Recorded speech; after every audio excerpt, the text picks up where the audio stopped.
Inselmilkom u jagħtikom merħba l-programm numru 117 mis-sensiela Botta u Risposta. Nistidukom tibqgħu magħna għal din is-sija u kwart li ġejja għaliex ser ikollna programm ieħor mimli daqs bajda mill-aktar interessanti flimkien ma' żewġ panels illi ser ikunu żgur mhux forsi ħajqajmu diversi argumenti interessanti.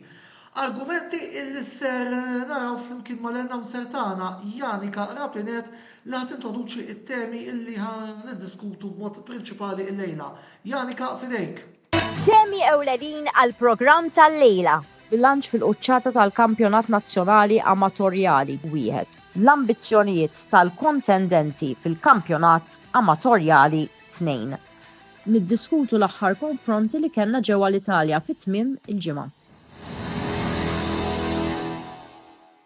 Grazzi Janika ta' dawn l-interventi, nfakrukom ukoll li qegħdin live għal daqstant kull min jixtieq isaqsi xi domanda lill-mistednin li għandna lejla fuq il-panel. Jew inkella għandu xi kumment xi għaddi fuq dak kollu qed niddiskutu lejla, tistgħu tagħmlu dan fis-sezzjoni tal-kummenti li għandna miftuħa għalikom fil-marbuta ma' din il-live.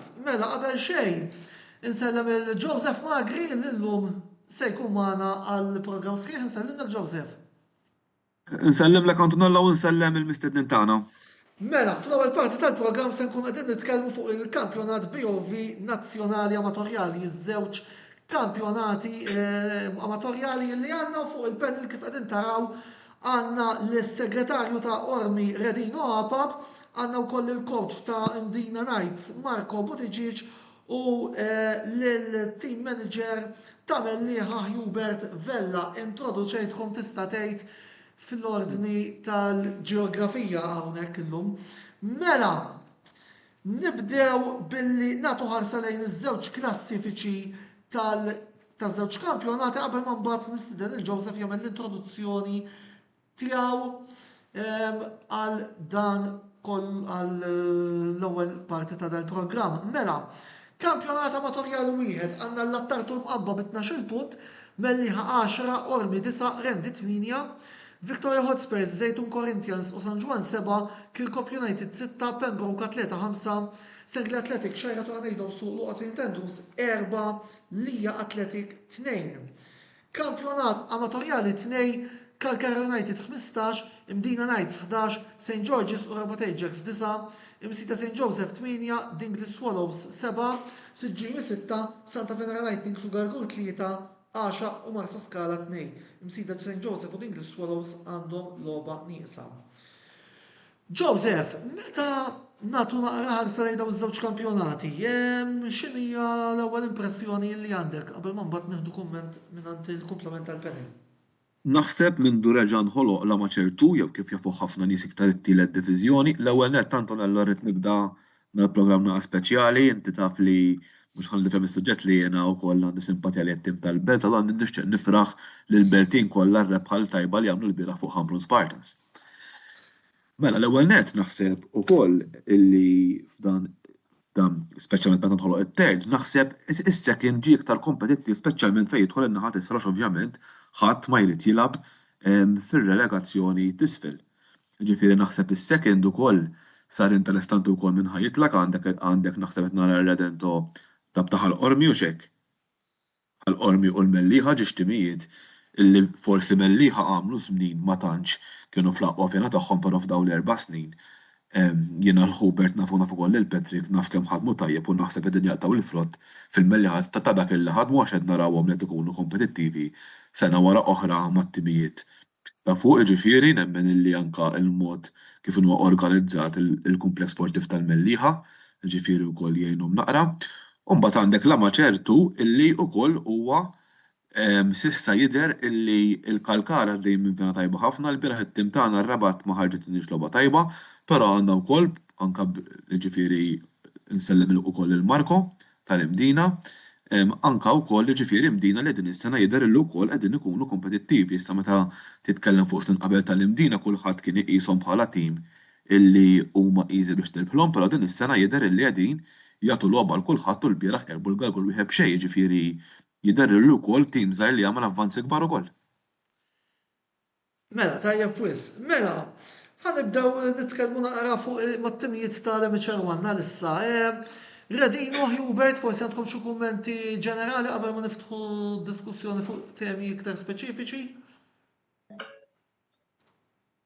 Inti btajdilna La, forsi għandkom xi kumment tal-bidu ngħidu l-hekk Radino, ġenerali fuq il-kampjonat ġenerali. jien nista' ngħidlek Ronit insellem il-panel u t-telespettaturi li qed jarawna jew jisimgħuna. Jien nista' ngħidlek il-kampjonat ta' Ramiċer 1 u anke 2 dawn l-aħħar snin kien hemm il-bidra fin-numri tal-kampjonati mill-Premier s'isfel u aħna Ramiċer sija 1 u sija 2 għodna għaddejjin b'dak il-proċess. Ġifieri din l-aħħar sena fej post issa Ramiċer 1 jiġi b'12 u Ramiċer 2 jiġi b'13 jekk mhux sejjer żball. B'14 u 15 naħseb. Jekk mhux sejjer żball m'iniex ċert. Imma allura kif ġirrik li jaqgħu 4 u jitiraw 2, naħseb hemm bilanċ biżżejjed bejn it-timijiet, speċjalment fil-1, li ħajkun kampjonat sabiħ. U biex iżewqu iżjed Ramiċer Standing Committee qabel li il-kampjonat tagħna ikun kampjonat kif suppost. Ġiex rounds u kulħadd jirab ma' kulħadd, min iġib iżjed punti jirbaħ, min iġib inqas jaqa'. U naħseb dik terġa' tiġbed l-interess anke l-istess timijiet fil-ħura tagħhom fej tim iterref tim ieħor.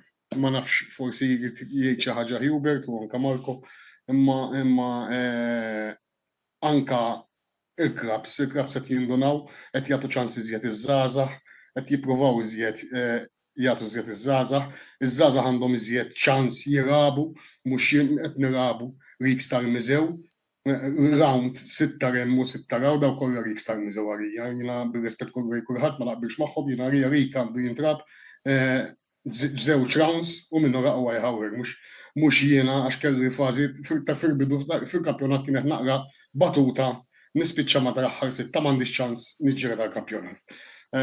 Ma nafx. Hubert. Le, jiena onestament fuq dir kif qal ħabib tagħna Redino naqbel miegħu 100% u għandhom ma jimpurtax ngħidi ħaġa naħseb tajba li għandhom daw il-ġiex section sija illi jista' jkollok limitat l-ammont ta' barranin li labu f'daw is-sezzjonijiet ġifieri dik ukoll kif qal tajjeb Redno tista' tagħti iktar ċans li t-tfal tal-klabb jilagħbu. Le minn ħadd l-ewwel grazzi tal-istedina u nsellem il-kulħadd. Biex inkompli għal Redino, dal-istaġun huwa wieħed partikolari wkoll għaliex naħseb li dis-sena m'hemmx tim li tista' tgħid li huwa inqas minn ħadd ieħor, it-timijiet huma kollha bilanċjati.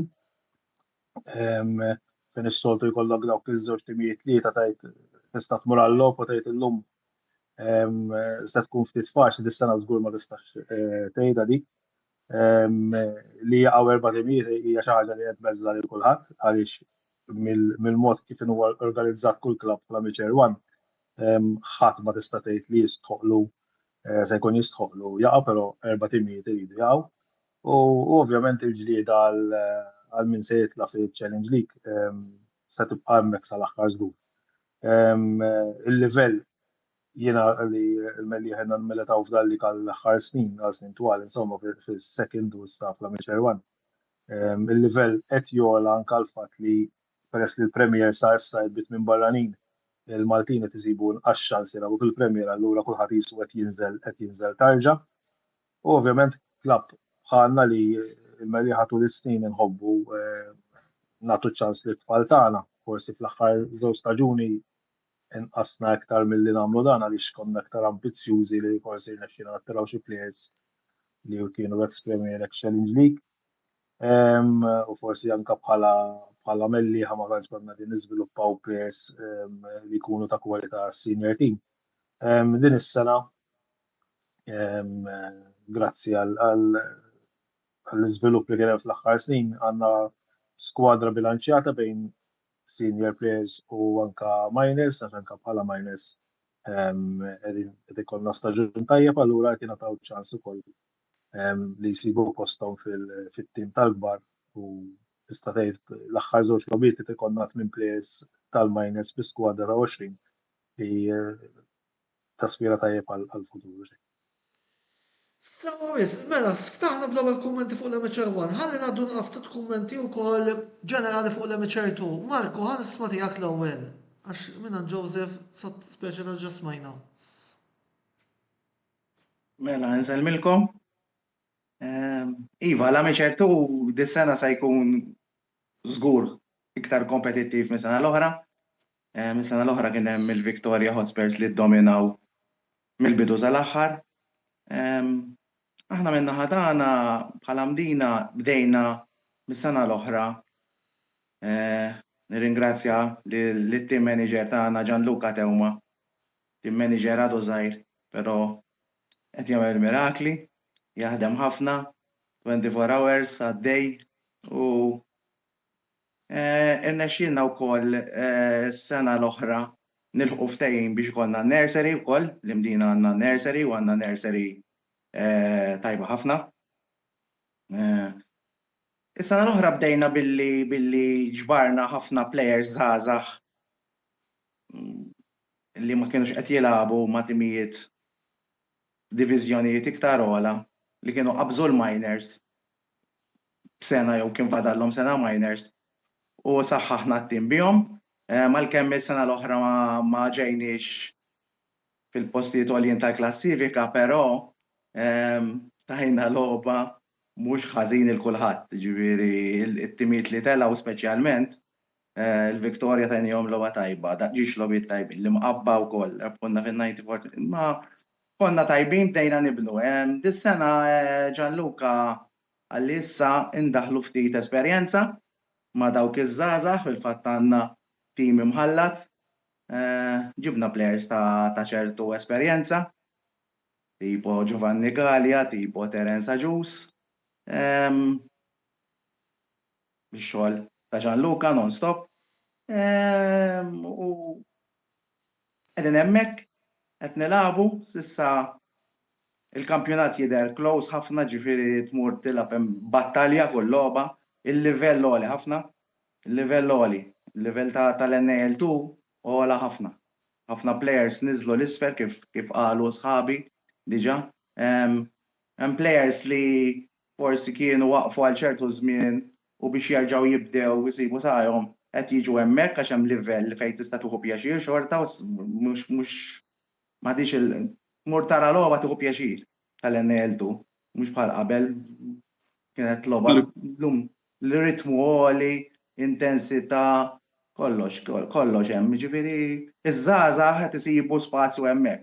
Importanti li t-timijiet bħalna nagħtuhom ċans lil daw iż-żgħażagħ Maltin li jridu jilagħbu l-futbol, aħna jiġu miż-Żejtun, jiġu minn Marsa Xlokk għat-training kuljum, saħna miċers. Imma neħdu pjaċir. Sar hemm iktar dedikazzjoni, Marku. Sorry? Sar hemm iktar dedikazzjoni. Iva, fimni, aħna wkoll, ġifieri hemm minna. Le, jiena għamil rabat taf għandi ġifieri dak kif jaħdmu l-imdina u li għamiltu n-nersi diġà tagħtu ruħ ħajja il-tim li forsi ma kienx daqshekk kien eżisti. Eżatt, 3 snin ilu jiena kont kellimt mal-kumitat għattilhom jekk mhux ħanagħmlu n-nursery dan il-klabb se jmut mewta naturali. Għax impossibbli. Issa diġà għandna li t-tfal qed jikbru l-ħin kollu jorganizzaw it-tournaments u ħafna organizzati. Mela, ħalli naraw naqra xi ftit messaġġi milli daħlulna l-lejla. Malcolm Camilleri u Justin Fenech iselmulna, Kert Zarb inselmilkom Antonello l-aqwa programm tal-futbol f'Malta għax titkellmu dak li hu top notch, nirringrazzjak ukoll ta' dan il-kumment. Chris Baldacchino, good evening, Clayton Xkembri inselmilkom, Malcolm Camilleri, mbagħad Malcolm Camilleri beda ftit diskussjoni fuq is-serja dik kienet kemm fuqha fit-tieni parti. Alan Muscat, Forza Verstappen, nitfaw naqra taħt it-tapita issa. Mhux ħan nikkummenta. Voldiri, mela x'għandna iktar. Justin Fenech qed jgħidilna nixtieq insellem il-President tal-Veterani li qed isegwi u nirringrazzjah għax-xogħol li qed jagħmel mal-plejers irtirati. Grazzi Press, Joseph nafx għandek xi kumment fuq għadi. Li meġejglu paċenzja. Tal-kumment ta' Justin. ċqal? Li xtaq isellem il-President tal-Veterani li qiegħed isegwi il-programm u jirringrazzjah għax-xogħol li qed jagħmel. Il-President tal-Veterani. Jekk forsi tista' tina naqaħil minn iżjed ħiel Justin. Inkunu nistgħu niddiskutu għaddejhom għandha l-Xgol Joseph minant Frank Cortés. Vera li hemm xi investituri ġodda li lesti jieħdu tmexxija ta' Rabat Ajax? Minnix ħan nikkummenta. Nifmu? Antonello, minnix ħan nikkummenta fis-sens ma rridx illi niddemoralizza l-kumment tal-ħabib tagħna, però naħseb mhuwiex kompetu tiegħi illi nitkellem x'qed jiġri. Nifmu ukoll il-pożizzjoni tiegħek. Għandna wkoll iżjed aħbarijiet. Kert Zart qed jgħidilna Challenge League ġej jisbaħ mill-Premier bil-Maltin ta' livell u Alan Muscat din ħallija naqra lik Marko forsi twieġbu ix-xewqa tiegħi li nara l-imdina jtilgħu Premier. Ejja nibdew biex nissaħħu. Tajjeb. Ma ġimni. Ġraw affarijiet simili. Mhix hekk. Tajjeb wis. Mela, Redino, ħalli insaqsi naqra d-domanda li jmiss lilek. Mela, minn Jesmond Zerafa għal Clive Mizzi. L-ewwel nett x'wassal biex saret din il-bidla u sa fejn temmen li bl-esperjenza ta' coach bħal Clive Mizzi it-tim tagħkom jista' jasal fl-aħħar tal-istaġun. Fimni, aħna fil-bidu tal-istaġun rġajna kellimna ma' Jesmond Zerafa rigard anka ma' responsor ġifieri u nirringrazzjah minnaw ta' rajnuna rejtina li ikun coach Jesmond Zerafa u xejn mu ħanejt xejn sigrit ix-xewqa tagħna li jekk jinnexxielna l-ewwel ħaġa li nibqgħu f'Amateur One. U t-tieni jekk jinnexxielna nippruvaw nieħdu promozzjoni. U naħseb il-Kran Ormi għamel minn kollox il-kumitat biex jipprova jġib players li huma tajbin għall-Amateur One u li jkunu kapaċi f'dan rik twil ikollhom il-ċans tagħhom li jrabu għax ġej rikwir, ġifieri għandna skwadra ta' 21 player, hija naqa' twila, imma għax konna nemnu li rik twila allura jista' jkun li għandek bżonn skwadra twila. Bdejna l-friendlies, il-friendlies ma tantx kienu pozittivi, kellna ftit xi problemi. Rabna roba tar-rik ma imqabba u konna naħseb jiena għal-rakir ma rbaħniex għax provajna fuq li provajna. Ġiet ir-roba u trifna, wieħed xejn, ġiet ir-roba ta' Victoria Hospers fejn hemmhekk tajna wirja pozittiva u ġibna riżultat. Mbagħad ġiet dik imbierka roba li kulħadd qed jgħid fuqha li kien hemm xi betting jew ma kienx jew kien hemm xi betting fuqha, imma dak huwa argument ieħor ħankompli fuq il-coach u hemmhekk ġiet riżultat negattiv. U il-kumitat naħseb diskuta u qabel li naħseb għal ġid ta' kulħadd li il-coach jieqaf mit-tmexxija tat-tim. Il-Jesmond kellimnieh, ftehmna miegħu, Jesmond nirringrazzjah pubblikament tax-xogħol li jagħmel, imma kellu impenji oħra u forsi peress li hu kien volontarju ma kienx jitħallas, allura forsi it-tim tefaw ftit lura bħal spjeċi Rower kellu l-ambizzjonijiet tiegħu tax-xogħol tiegħu u l-pożizzjoni li għandu llum fil-Premier League. Tardina allura ħassejna li għalġit ta' kulħadd aħjar jieqaf. Rajna x'coaches hemm available, jiena rajt li hemm Krajf Mizzi huwa ħabib tiegħi, għalkemm qatt ma ħdimt miegħu qed naħdem miegħu issa.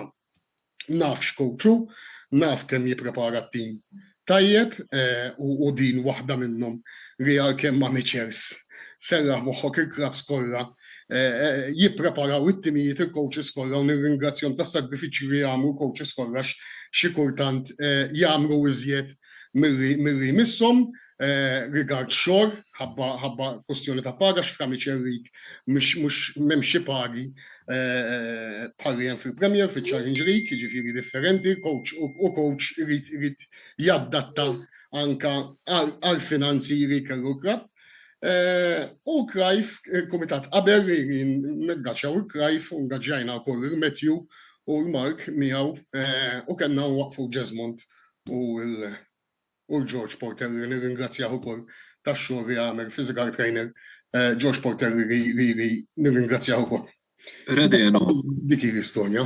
Redeno, ħansaqsik ħaġa fuq il-famuża logħba tħallqor minn ħattar ma nix noqgħod nidħol. Naf li għaddi dokument fuq għadi. Iwa le, ma la semmija u.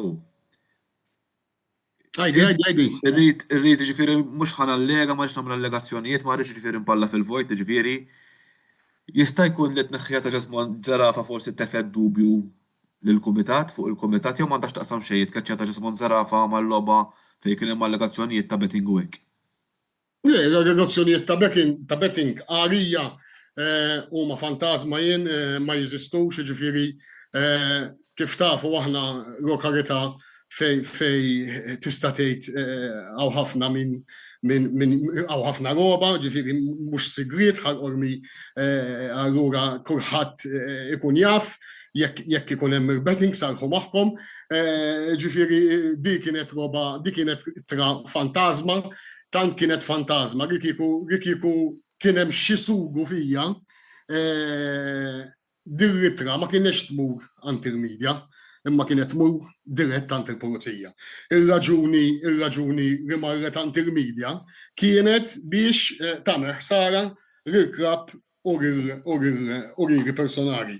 Għax jien issemmejt, ġifieri fritra, ġifieri xi ħaġa li jekk taqbad titkellem fuqha ma taqafx, imma mhux se noqgħod nitkellem fuq id-duħħan.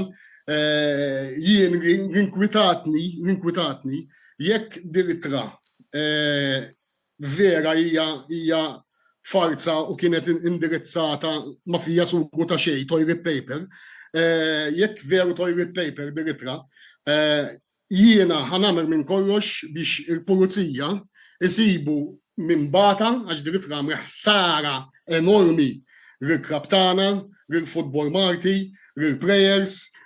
Bizbiss aħna ġejna interrogata l-pulizija fuq 22 persuna. Fuq it-tra nerġa' ngħidilkom skużi toilet paper.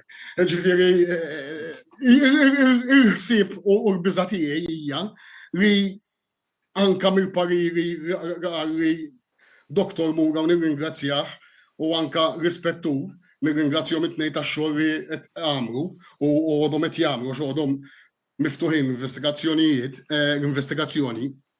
Il-biża' tiegħi hija li din l-ittra ġiet miktuba min xi ħadd professjonali. Jew jista' jkun avukat, jista' jkun ex-pulizija, ma nafx. Imma li hu żgur li din l-ittra kif ġiet miktuba, il-pulizija ma setax ma jinvestigawx. U dik qed tinkwitani. Ġifieri jekk il-pulizija jsibu u l-MFA jsib l-ittra hija fake, hemmhekk turi li kienet ħsara u bekk nibqa' nippuxja biex inkun naf minn batax. Mhux sabiħa. Hija Ġifieri inti esperjenza biex nipprova nifhem ta' ġifieri inti sirt taf mill-ittra minn fuq il-medja ġifieri sirt taf bil-ittranti Ija, mela. fuq il-medja. Minn fuq Le, jiena ġifieri. Jiena għamilna ġifieri press release aħna. Jiena kellimni Arvin bħala president tal-ġurnalisti, għalli jiena tinċempirek bħala president tal-ġurnalisti, għalli għandi jitra fidejja u ħanuħod għad-depo. Għalli għaxek it-tmur id-dmir. Jiena m'għandix problema li inti tmur id-depo b'ritra, biss oqgħod attent li dik ritra fija is-sugu mhijiex biex tagħmel ħsara. U għalli le ma dik issa narawha u jinvestigaw pulizija. Jien etru bħal spieċi l-MFA għafżajta. L-MFA m'għandix naqsam jien. Etru għarajt, għan għafżajjen. U jien mal-lower ikkontattjajt ma' Dr. Mura u għafżajtu bis-sitwazzjoni. Nittama l-issir ġustizja ma l-klab taħal qormi.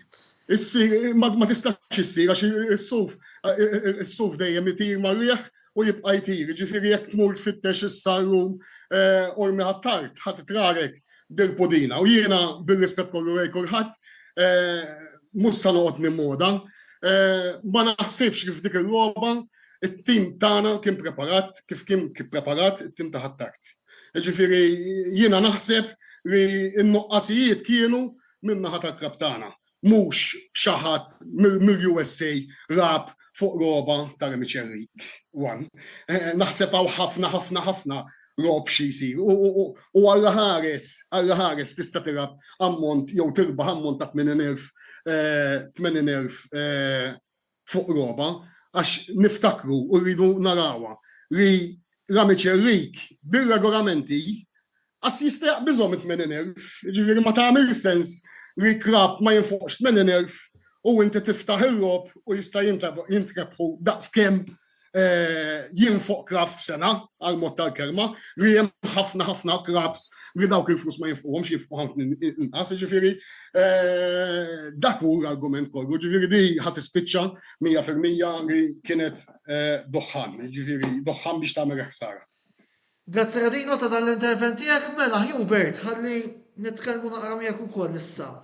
Diġà semmejta fil-part introduttorja tiegħek. Il-fatt li melli ħaqdin tippruvaw tibdu anke t-tim fuq diversi żgħażagħ. Joseph semma wkoll il-proġett li għandkom għaddej fuqu. Kemm taħseb li dan il-proġett jekk mhux issa fil-futur qarib jista' jrendilkom anki promozzjoni. Suċċess. Li tintroduċi żgħażagħ huwa dejjem fattur sabiħ. Ovvjament dejjem għandek il-pressjoni fil-livell tas-senior team huwa li jiġu riżultati għaliex jekk ma jiġux ir-riżultati tibda ġej pressjoni minn kull imkien. Avolja klabb bħal Melli ħalli forsi fl-istorja tal-futbol ma minnix xeħsejjes U li ħseb iż-żgħir Hubert. Żgur mela. U li ħseb iż-żgħir. Ma jinestaru wieħed mill-players dedikati li għandhom ukoll. Ġifieri il-pressjoni xorta tkun hemmhekk għalina li nkunu qegħdin naħdmu għax kif qal Redino tajjeb aħna vera l-isem tal-lig tagħna jweġġa ta' Miċerli għax huwa Miċerli. Għax il-mod kif naħdmu u din qabel forsi kienet kif qal Marko tajjeb qabel ukoll anke il-klabs tal-Miċertu kulħadd qed jun il-livell tiegħu. Jiġifieri u mhux mill-lat ta' futbol mill-għaw biss anke mill-lat ta' organizzazzjoni. Issa ovvjament aħna l-Mellieħa pereżempju jekk immurru lura fiż-żmien dejjem kien bi players mimli players Mellieħin. Illum il-persentaġġ ta' players Mellieħin fis-senior team fl-aħħar snin naqas ħafna. Però issa din is-sena kif qed lek aktar qabel qed ikonna il-minors li qed ikunu parti integrali mis-senior team għaliex l-iskwadra hija pjuttost qasira u issa għal perjodu ta' bejn Jannar u April irridu naraw x'ħanagħmlu biex pjuttost insaħħu ftit l-iskwadra u nżiduha fin-numri għaliex issa bejn Jannar u l-ewwel ġimgħa ta' Mejju se jkollna maratona tal-lob, jiġifieri kull ġimgħa bil-lob. Għaliex aħna bejn il-bidu tal-istaġun u qabel il-miliet ħankunu labna 8 logħbiet minn 26 logħba. Jiġifieri qas one third tal-lig. Imbagħad ħanibdew kull ġimgħa bil-logħba, ġifieri l-iskwadra bil-fors tikber. U qed ngħid hekk ukoll għaliex aħna il-miners ukoll qed ikollna staġun pożittiv u huwa importanti għall-klabb li nitilgħu sezzjoni m'għadix ilna section C għal żmien twil u rbaħna l-ewwel erba' logħbiet u ġejna draw. Logħba l-oħra ġifieri għall-klabb huwa importanti wkoll li f'dak il-livell nitilgħu section, però bil-logħb kif qed ikun Infatti, Hubert, biex interrompik ta' min jgħid ukoll li ħal-qormi mill-mellieħa qegħdin ras imbras fl-ewwel żewġ postijiet ta' sezzjoni ċe ħal-qormi għandhom 18 u l-mellieħa għandhom 16, wadiri il-ġlieda. Dadino dejjem insibu f'sira. Tela dejjem insibu. Għax tani kienet meta kien brejer. X'taħseb, Marku? Biex ngħidlek kollox, daw il-ġiex tiħbib tiegħi sija Hubert u sija Marko. Ma rabx kontrihom, għax huma kienu jirabu, it-tnej gbinna naħseb fil-futbol u fil-futbol tan-naħat isfer, ġifieri għalkemm jien għamilt żmien Premier, imma inħossni jien bħala wieħed minn bil-familja tan-naħat isfer ngħidu aħna li hija familja magħquda u tara l-interess mhux tal-klab tagħha, imma tal-futbol in ġenerali, speċjalment tal-Miċer Rik. Miċer Rik illi kif qegħdin ukoll napprezzaw matul dan il-programm qed naraw żewġ kampjonati bilanċjati ħafna fejn anki timijiet favoriti li jitilgħu sissa għadhom ma qabdu ġart. Marko, ħanu kumment minn għandek, mbagħad irrid nisma' minn Hubert u Radino fuq wkoll. U aħna tranquilli. Bistuna bira sieħbi. Bistuna Kulħadd jaf bira li sieħbi. jien ma nkunx tranquill fuq il-bankina. Ġilla tekajna Marku waqt il-logħba. Ejwa, u fimni. Għafemmu mbagħad. Wallahi biex jakku. Le, hemm it-timijiet kollha tinżel u jtuk logħba, ġifieri ovvjament is-sabiħ tan-National Amateur League 2, tal-League 2, is-sabiħ huwa li l-isfel ma tistax tmur iktar. Tifhem? Ġifieri kulħadd jiena hekk ngħidilhom il-players, nilagħbu, nieħdu pjaċir nilagħbu l-futbol. Tiġu xaw taħlu it-training li tagħmlu u d-sija u nofs fil-weekend, jew s-satej 3 sigħat kemm ikunu majtin wara l-logħba u tarmihom, jekk ġejtaw, għati l-100% u pjaċir ilab dejjem importanti ħafna, għandna ħafna żgħażagħ nilagħbu b'difiża aħna under 21. L-erba' luma l-back four. L-logħba l-oħra kellna wieħed over 30 posthom anzi.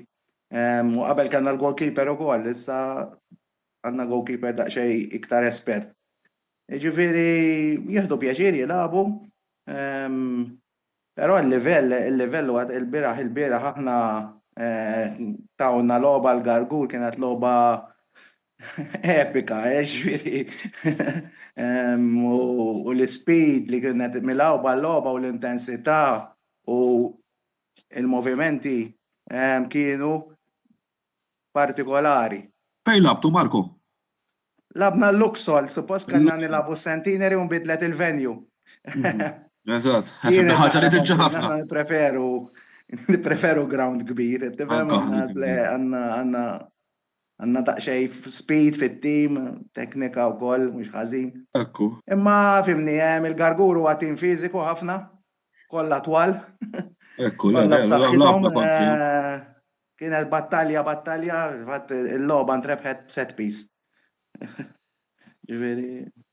Mela fuq il-bil. Mela, għarajt Melkim. Sorry, Marko. Rajt, le, kombattut ħajkun sal-aktar. Jispiċċa. Volder Hubert u Redino minna ħatakom. L-MHR1 ħanajdu hekk. Meta Kif edna? ħanat kif edna? eżempju, Sengli Atletiku li Atletik li kienu fost il-favoriti li jitilgħu għadhom hemm misfel.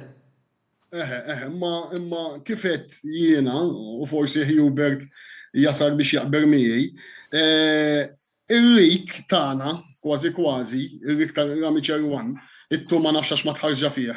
Kważi ħajibda minn Jannar qudiem. Ġifieri aħna tista' tgħid f'Jannar, minn l-ewwel ta' Jannar sa l-aħħar ta' April fil-bidu ta' Mejju, ħanerabu kważi fuq 20 partita. Ġifieri m'hemm waqfa mkien rif darba ħabba n-nazzjonar, hija ħanerabu kull weekend. U naħseb dik tista' tagħti żvorta differenti l-kampjonat. Naħseb hemmhekk tittara l-kampjonat kif ħajjiżvolġi għadu kmieni biex tajt min jista' ħajitra jew min jista' tajt ħajaqa, imma kif qed jidhru l-affarijiet id-distak qed jibda jinqata'. Jiġifieri ħajkun hemm parti isfel, parti fuq. Imma il-kampjonat nemmen ħajibqa' miftuħ saraħħarax. Jekk tagħmel naqra numri trid il-punti. Antonello trid il-punti biex titra sella Punt jod. Jina nirraġuna. Hubert l-aħħar kumment minna ħatijak. Nkompli mal-Redino u kif qed ngħidu qegħdin naqblu 100%, ġifieri sa Diċembru sa aħħar Diċembru kulħadd jipprova jirbaħ punti kemm jista'. Imbagħad kif qed ngħidu ħajkun hemm maratona tal-logħba, ħajkun hemm l-injuries, minn ġimgħa l-oħra mhux ħajkollok ċans li players jirkupraw, ġifieri min ikollu skwadra twila. Se tagħmel differenza, ovvjament minn ħajkollu l-iktar esperjenza f'dawn is-sitwazzjonijiet se tagħllem ukoll, ġifieri ħajkun interessanti ħafna bejn Jannar u Mejju. U għaxem apparti is-sabiħ tal-promozzjoni ħajkun hemm taqtija enormi wkoll għall-erba' timijiet li sfortunatament l-aħħar tal-issa ħajspiċċaw jaw. Mela, qed nagħta l-diskussjoni baqa' għaddejja matul il-programm tal-lejla u qed nieħu pjaċir xi messaġġi relevanti għal din parti. Clayton Xkembri qed jgħid Kuraġġ Redino forza ħall-qormi. Għamet naqa' diskussjoni wkoll fuq iċ-challenge league, ma dik fuq iċ-challenge league se nitkellmu darba oħra. Il-Melkim Camilleri li qed jistaqsi meta ħanamlu programm fuq il-Premier League Ingliż, periodikament aħna nagħmlu programmi li jinvolvu il-Premier League Ingliż, ovvjament il-kalendarju tal-logħbiet jgħallem ukoll apparti li jiena dejjem nagħmel premura anke mat-tim tiegħi l-ispazju lill-diviżjonijiet iż-żgħar lokali bħal Challenge League u l-MHR League għandna intuħ għax huwa fid-dmir sew tiegħi bħala editur ta' dil-paġna fuq tal-Kamra Sportiva ġenerali illi nagħmlu kontenut relevanti ma' l-MHR League sew waqt il-programm botta u risposta kif ukoll bħala posts illi intellaw fil-weekend li rigwardaw il-logħbiet ta' din id-diviżjoni. Bissiva, programmi fuq il-Premier Ingliż nagħmlu wkoll. Mela, Redino, Marco u Hubert, 30 sekonda kull wieħed biex tgħaddu messaġġ finali lis-supporters tal-klabs rispettivi tagħkom li qed isegwuna l-lejla. Ibda Redino. Ħanibda jiena dan. Jiena l-ewwel nixtieq nirringrazzjak tal-ispazju li tajtna u li tagħti l-Ramiċer Scrubs. Importanti li intuhom l-ispazju għax hemm il-level u hemm is-sagrifiċċji, hemm ħafna nies jagħmlu ħafna sagrifiċċji, żgur 100% dik għax naf kemm trid sagrifiċċji meta r-riżorsi jkunu baxxi. In-nies xejn ma ngħidlek, in-nies aħna għandna motto keep calm and believe.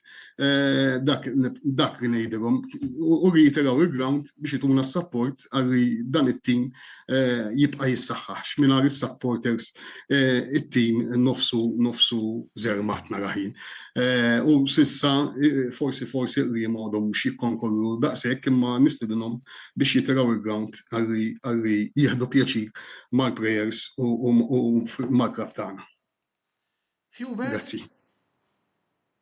Minna ħatan, ovvjament, jekk hemm xejn mill-li jsegwu dan il-programm, ovvjament nħeġġuhom biex jibqgħu wara l-klab tagħna kemm il-play groups iż-żgħar li s'issa grazzi tagħna dis-sena qed ikun hemm following tajjeb għax mill-under 15s il-seniors qed ikollna riżultati pożittivi u n-nies qed jikkonkorru qegħdin jagħdu pjaċir.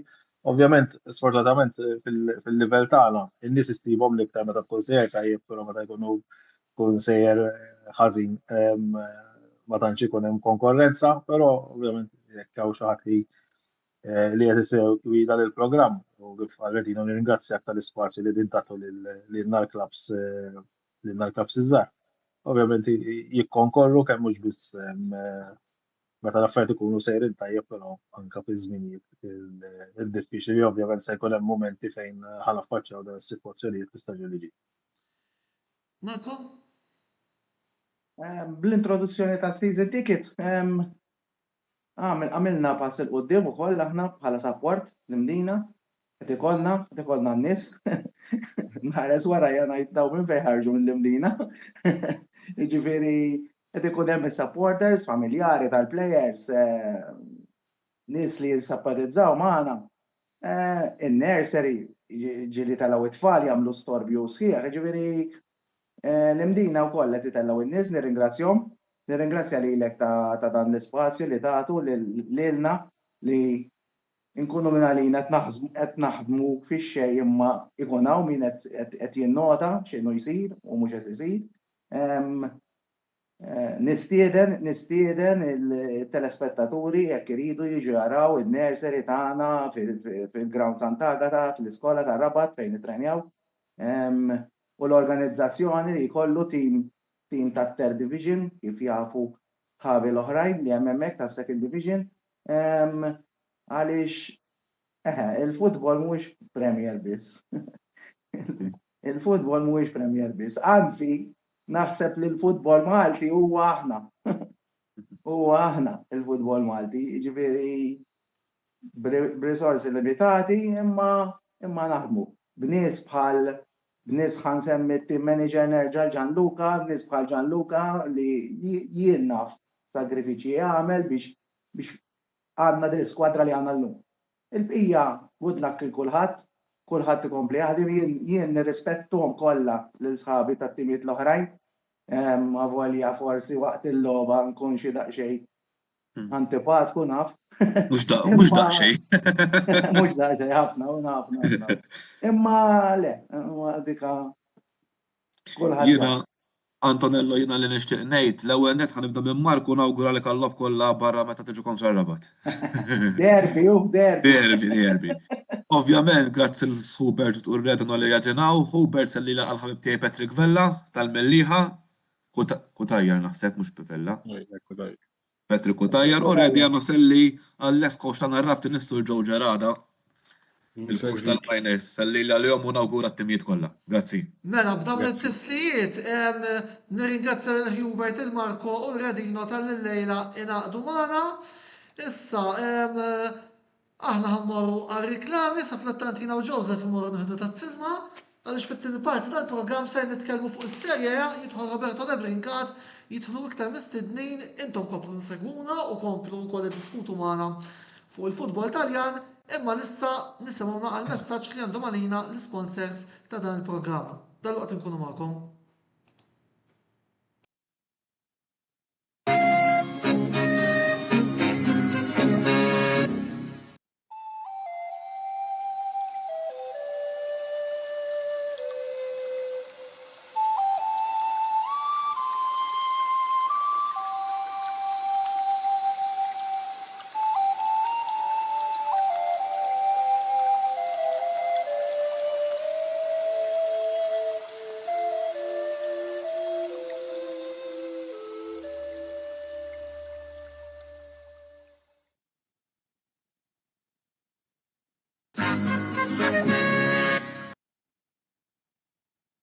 L-aqwa esperjenza lokali fuq eabed.com. Ingħaqad magħna u irbaħ tista' tilgħab fuq għażla vasta ta' Casino Games jew fuq l-isport favorit tiegħek. eabed.com. Dejjem ilgħab b'mod responsabbli.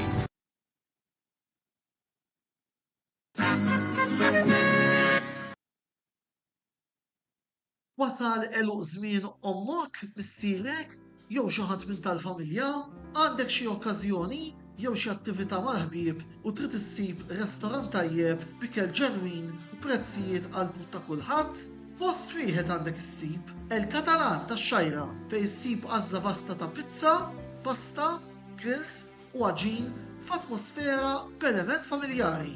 Għal bookings ċempel fuq 21 800 997 jew żur is-sit tagħna għal iżjed informazzjoni. El Catalan, ir-ristorant għalik.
Ayabet.com, l-għażla tal-Maltin, fejn tista' tilab u tirbaħ, ingħaqad, iddepożita, biċ-ċans li tirbaħ. Ayabet.com, dejjem ilab b'mod responsabbli.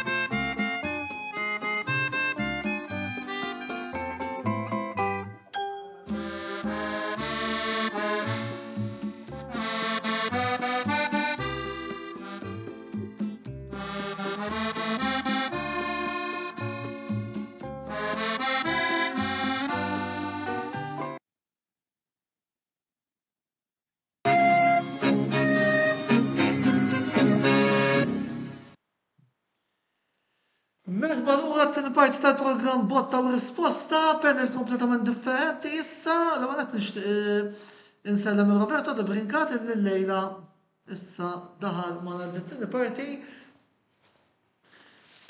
U diamo anke il-benvenuto a Enrico Monti, il tifoso del Bologna che stasera adesso sta giocando, sta perdendo 2-1 contro il Cremonese.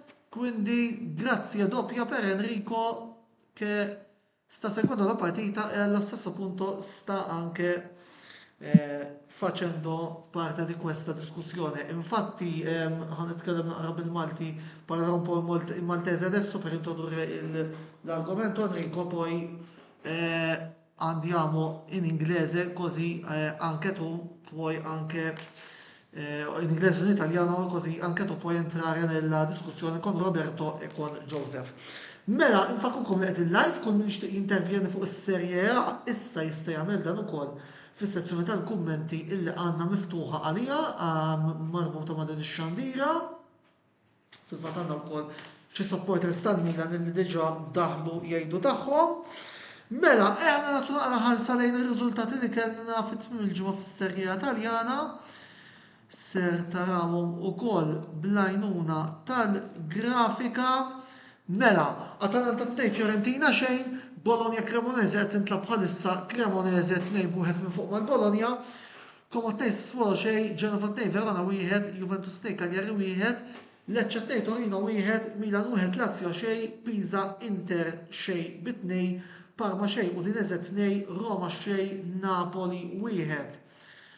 U il-klassifika qabel ma bdiet il-logħba Bologna Cremonese qed taqra kif ġej. Milan u Napoli 28, Inter Roma 27, Bologna u Como 24, Juventus 23, Lazio u Udinese 18, Sassuolo 17, Atalanta 16, Cremonese u Torino 14, infakrukom il-Cremonese b'din ir-rebħa issa jitilgħu għal 17, Lecce 13, Cagliari Genova u Parma 11, Pisa 10, Fiorentina u Verona 6. Dunque, faccio una prima domanda. Preferite in inglese o in italiano? Enrico? Inglese va bene. Ok, Joseph, Roberto? Preferit. Okay, so we'll switch in English so that we can open the discussion with everyone. So, I would like, around from everyone, let's start from Roberto. With regards the general comments on this weekend matches, keep it general, then we enter in the particular matches in detail according to the agenda that we have. Roberto. Well, I think obviously the most important statement was made by Napoli, winning in the Olimpico. And I think this match confirmed that Roma, although they had a very positive start, I don't think they are well equipped to challenge for winning the championship. I'm sorry for our colleague Carl that has high hopes because they have Gasparini at the helm. But honestly, I don't think Roma are up to that level. And obviously Napoli came out of the crisis, winning 2 games on the trot. And now I think that they are back on the right track to challenge again, and hopefully for them to win their 2nd consecutive championship. Inter obviously suffered a lot to gain the 3 points against Pisa. Lautaro Martinez against the small teams is a superstar, but then against equivalent teams, he's a ghost. And I think this matters a lot, especially for the Inter fans and for my friend Antonello. Juventus, as always, we have obtained the 3 points. It was a total suffering. God sent us Kenan Yildiz, who is being fundamental in our and the results we obtain. I think all in all, those were Milan obviously beat Lazio and kept their run to challenge for the championship, and it was a typical win, corto muso, as Allegri is known to obtain regularly. I think all in all, this week there is another confirmation that there is a lot of balance in the Italian Serie A. I don't think there is an actual team who is the top favorite in winning the championship. I think it will be a battle between 3-4 teams until the end. And obviously one of the major factors that will determine who will end up winning the championship will be consistency. And I think the team with the highest level of consistency so far is Milan. Thanks. Enrico, by the way, if there is a change in score, do inform us in your match. Of course, I will. So I agree with Roberto in regards of consistency. Milan in the past couple of games has so far shown a consistent performance in terms of getting results, even though their latest game has been marred a bit by controversy. What is really, really surprising, and it was something I did not expect at the end of the year, but it's something, being a Bologna fan, I'm a bit happy in a way, is the run of Fiorentina. This winless run that they're having is something that has not almost been matched by the time when Benevento was in Serie A for their first time. The Benevento run was even more negative, but Fiorentina So far, they had 13 games, but no single win. Another goal by Cremonese. Just now. So it's Bologna 1, Cremonese 3. Exactly. I'm sorry, Enrico. Davide Nicolas showing that he's a very good coach, eh? One has to... He's a very good- Nicola, I'm impressed by his tactics in a way. He was able to get like value out of different teams. Great. Anything else you'd like to add? So far, it's okay from my observation. Just to confirm that the goal was scored again by Vardy. Well, at least Roberto, I think I got something from the Fantacalcio, my Fantacalcio squad with these 2 goals. I got with Orsolini. And I'm gonna have Orsolini too in my team. I'm not sure against luck who I to you, play this year, but this week, but good. Good luck to you. Yes, I think I needed it because I was a bit in the low of part of the standings. So let's start talking a bit about the matches. Joseph, I'd like to start with Milan Lazio. It was a Well, first, win again for the Rossoneri, Leao, but there was a lot of controversy in this match. well, I think welcome Roberto again. Welcome Enrico. It's nice to meet you. Or that's the first time we are meeting. Nice to see you. And I'm sorry for the way that Bologna are losing. So, first of all, I think Milan deserved to win, although the first half we played a bit shaky. Magnan made a good save again. But I think after that, Lazio didn't have much danger counter-attacks. And then when the goal arrived in the 53rd minute with a good cross from Tomori and Leao scored, again, it's his 5th goal of the season. Because at the moment we all know that Nkunku is still not at his best and Jimenez is injured and there was also Pulisic missing. And then we tried to score, but we all know Provedel is one of, in my opinion, he's a good goaler and he kept our second goal. Regarding the actions that happened the last minute, for me, it should never have been a debate whether it was a penalty or not. For me, it was not. We all know Pavlovic where his hand was.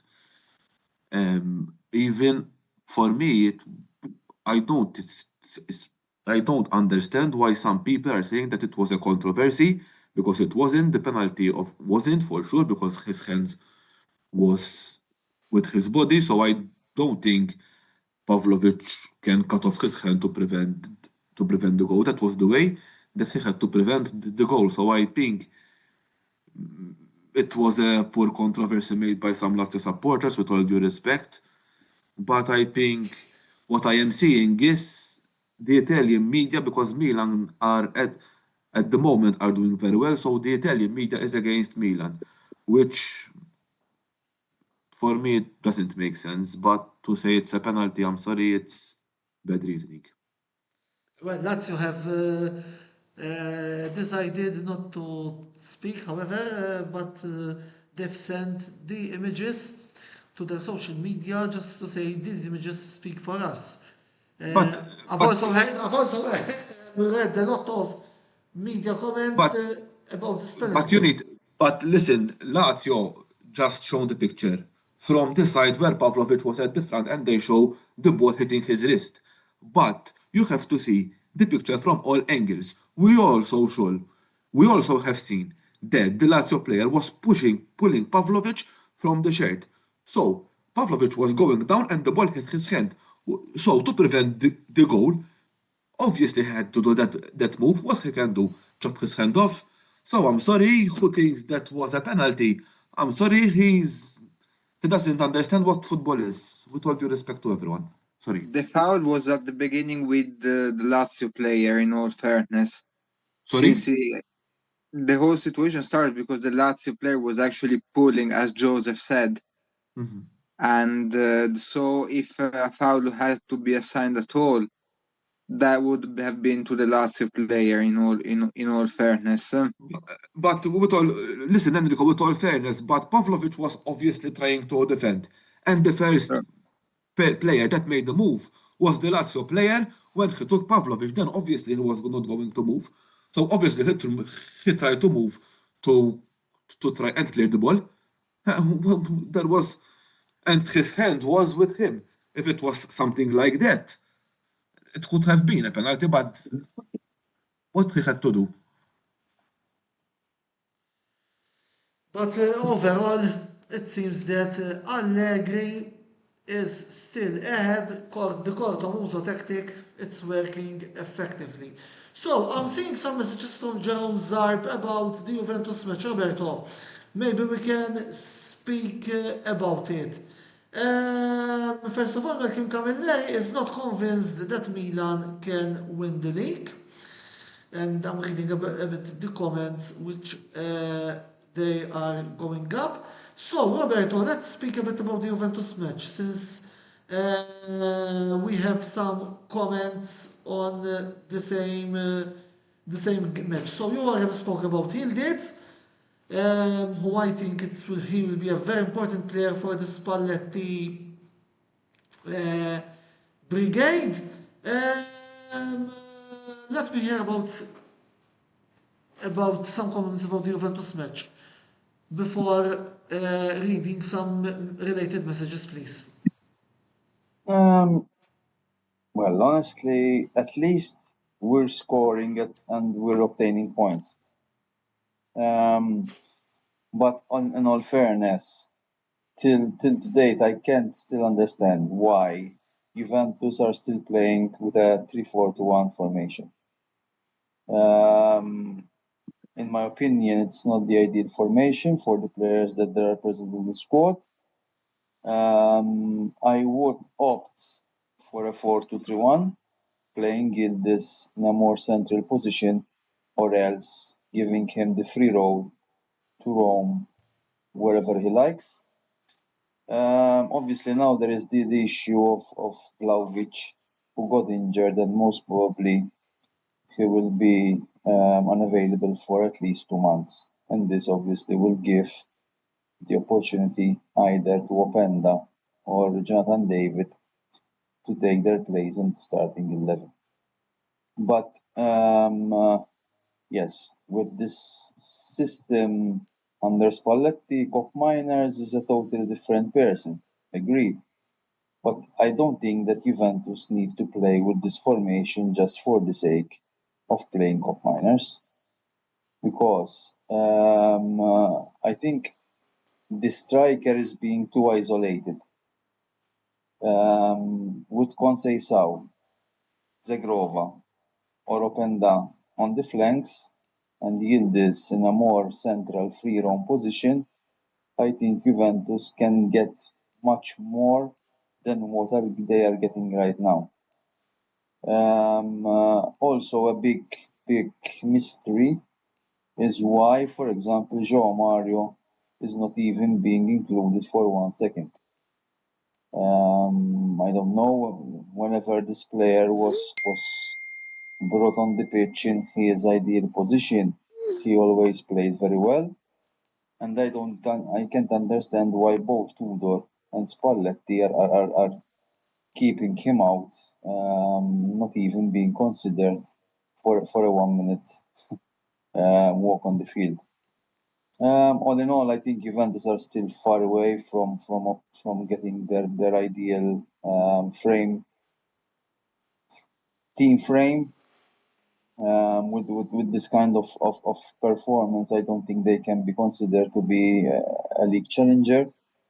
I hope that Spalletti will manage to find the right balance and the right formation, because I believe that there is good quality in the team. Okay, maybe the midfield is a bit lacking. There isn't that creative player who can play as a holding midfielder and playmaker. But all in all, I think there is good quality. And obviously, when you analyze what other teams are doing and what kind of results they're obtaining, I think with a bit of consistency and luck, Juventus can be one of the top 4 teams in the league. Jerome Zarbis complaining about Locatelli. Listen, In the messages which I he sent me. I don't understand why all the Juventus supporters criticize Locatelli. Locatelli, he has a certain level and he tries to give his utmost in every match. All right. For example, I won't criticize Locatelli right now, but I would criticize Thuram. Thuram is the totally opposite player that we saw last season. This season, he hasn't given 50% of his potential. All right. Therefore, I don't know why they criticize Locatelli. Locatelli, we know his level. And Locatelli, by the way, for those who don't know, he's not a playmaker. Locatelli was a born box-to-box midfielder.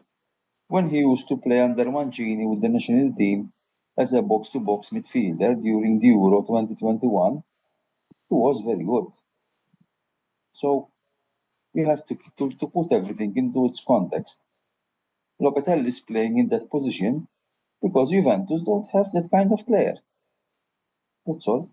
But we cannot put the blame on a player simply because he's playing not in his ideal role and he's trying to fulfill what the coach asks him to. Simple. Enrico, do you consider Bologna and Como as the new realities of Italian football? Well, it's probably a beginning of a cycle, in a way or another. And keep in mind that we have some similar background according to how we sort of made a comeback. But yeah, I mean, we can be potentially become like some new realities, but of course, we still need some time and also to properly enforce the idea. As Como came back to Serie A only last season in 2024. And we have started to play European football again last season after over 20 years since the last time we've actually played European football, I'm sorry. But in a way, we can eventually become a reality. But it would still need some time and some more investment. I mean, both ownerships are being extremely cautious with their approach, but that strategy at this time being is still paying off. Joseph, Roberto, I'd like to hear yours about Bologna and Como. Well, I think Reading more messages. although Como, like our friend Enrico said, has been in Serie A of this is the second year, I think that they show that they are going to be a future. They're going to have a future to compete with the top 6 in Italy. We all know that the most teams that dominate Italian football are Inter, Milan, and Juventus. But it's good to see some teams like Bologna and Como, and even for example, Roma and Napoli. For example, we all know that Naples in these last 10 years, maybe they have been challenging, and today they also fight. They in these last few years, apart from 2024, they have been fighting for the Scudetto, and even Atalanta and Roma. So it's good to have teams like Bologna and Como that they are making progress year after year. So, and that we can see more the Italian league in a more interesting way. I mean, it wasn't nice, not because they were Juventus, due to respect to my friend Roberto, when they won 9 leagues in a row, because obviously we have so many supporters that lost interest in the Italian football. But I think in these last 2 years, the Italian fans from all around the world has started to show interest in Italian football when they are seeing the Italian football becoming more competitive. Roberto. Well, I think these two clubs can be seen as an example of good management.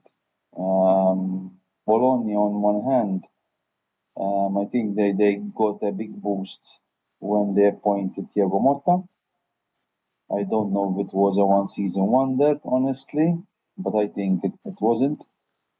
And obviously, they got a lot of consistency when they hired Vincenzo Italiano, who, in my opinion, is one of the best coaches in this area. Even the fact that they lost important players like Zirske, like Bukemia, they managed to replace them well. And this shows also that they have a very good scouting system, that they can replace key players with, let's call them, unknown players who eventually end up making the level. With regards to Como, obviously financially they are very strong. I think they have a good setup. They have a clear strategy on where they want to arrive. They have a very intelligent coach, and very modern mentality. And again, they have a very good scouting system. Obviously, the big question now will be if in January Nico Paz will join Real Madrid, because there are continuous rumors that Nico Paz will be a Real Madrid player in the next transfer market window. And I think the current system utilized by Fabregas places a lot of importance on a player like Nico Paz, who is not easy to replace. And obviously this will be a huge challenge for Fabregas if it happens in reality. But all in all, I think it's healthy that such clubs are making it with the top teams. And obviously football, that's what football needs at the end of the day, because it's a bit, it's a bit boring always to have the same 3-4 teams challenging for winning the championship, and other clubs can't join the race.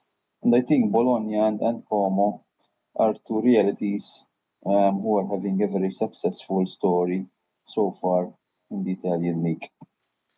But for Como, Roberto, it's also a real comeback, because ever since they played the Serie A season in 2004, that was like the beginning of the end for them back in the time, as they were hit with other 2 consecutive relegations, followed by a bankruptcy.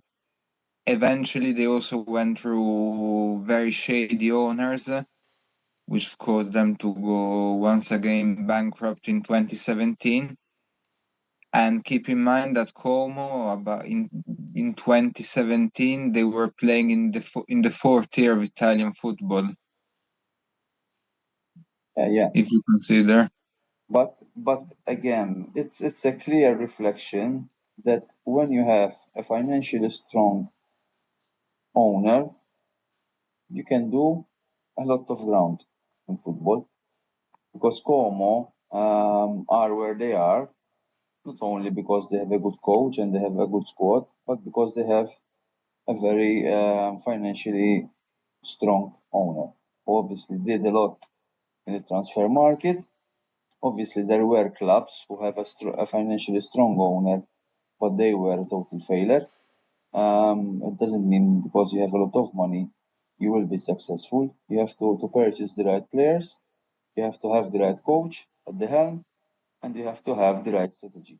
And I think Como, so far, are showing that they tick all the boxes to have a successful season.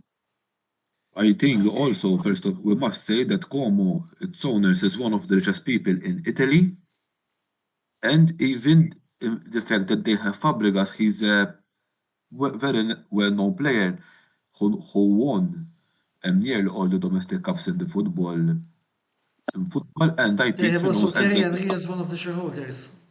Yes, he's one of the shareholders, and he knows very well what a team needs to fight for trophies. So that is a big advantage.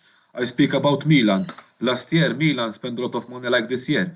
But last year, we didn't have a sporting director, and Samer Tare arrived, and the fact that he knows Italian football very well, we also managed to bring back Massimiliano Allegri, who is a very experienced coach, and in my opinion, one of the best coaches in Italy. And I think another thing is that we have Luka Modric, that he's one of the experienced players. So when you have a sporting director like Tare, for example, it can help you to build a strong team. We've received some messages. First of all, from our friend Carl Parnis, directly from Rome. We say hi to Carl, and he's telling us that he's complaining about the refereeing in the Roma versus Napoli match. Let's see whether we have some comments because time has passed for tonight. Antonello, regarding the comment of Carl, honestly, I did not watch the match because I was out, but this morning I was speaking to an Inter supporter like you. He told me that there was a real refereeing, that there was a refereeing error. That if I'm not mistaken, I don't know whether my friends Roberto or Enrico saw the match, that from the error that was made by the referee came the goal of the team of Antonio Conte. I am not amused by hearing this comment. First of all, Enrico, ti ringrazio per questo intervento sulla nostra trasmissione per stasera. Grazzi wkoll il-Roberto u l-Joseph tal-li l-lejla oġobhom jingħaqdu magħna għall-programm. Grazzi wkoll tmur l-sponsors tagħna Beauty Wisdom il-Katalan, Ejabet, Paper Avenue u The Barber Room tal-li l-lejla oġobhom jintervjenu wkoll tal-li jirriklamaw f'dan il-programm. Nħeġġukom biex tużaw is-servizzi tagħhom għax indirettament tkunu qegħdin tgħinu lilna inkomplu ntellaw programmi ta' livell. Infakum ukoll dal-programm naw ftit ieħor se jkun qiegħed fuq il-YouTube channel tagħna, daqstant tinsewx titlu hemm, tagħtu subscribe ħalli ma titilfu xejn mill-kontenut kollu illi aħna noħorġu minn ħin għal ieħor. Antonello. Naħseb dal-programm għandek ti-highlight jaħ fuq il-channel ta' YouTube. Le, fuq il-programm jitilgħu kollha fuq YouTube. Le, għandek tippinjaħ biex in-nies l-ewwel ma jaraw lilu għax daw huwa programm speċjali, huwa programm bilingual illum. 3 lingwi użajna. Tajjeb, nistgħu wkoll nagħmlu hekk idea tajba. Grazzi wkoll fis-suġġeriment tiegħek, Roberto. Din il-ġimgħa jirritornaw iż-żewġ programmi l-oħra tal-netwerk tagħna li huma Formula Predictor l-4 fit-8 u tbassir il-ħamis fit-8:09. Il-ġimgħa d-dieħla botta risposta se jirritorna għalkemm festa se niddiskutu il-kampjonat tal-Formula 1 illi ikun għadu kemm spiċċa. Issa l-ġimgħa d-dieħla jew tarawni wiċċi għad-dawl jew tarawni bil-vistu, sinjuri.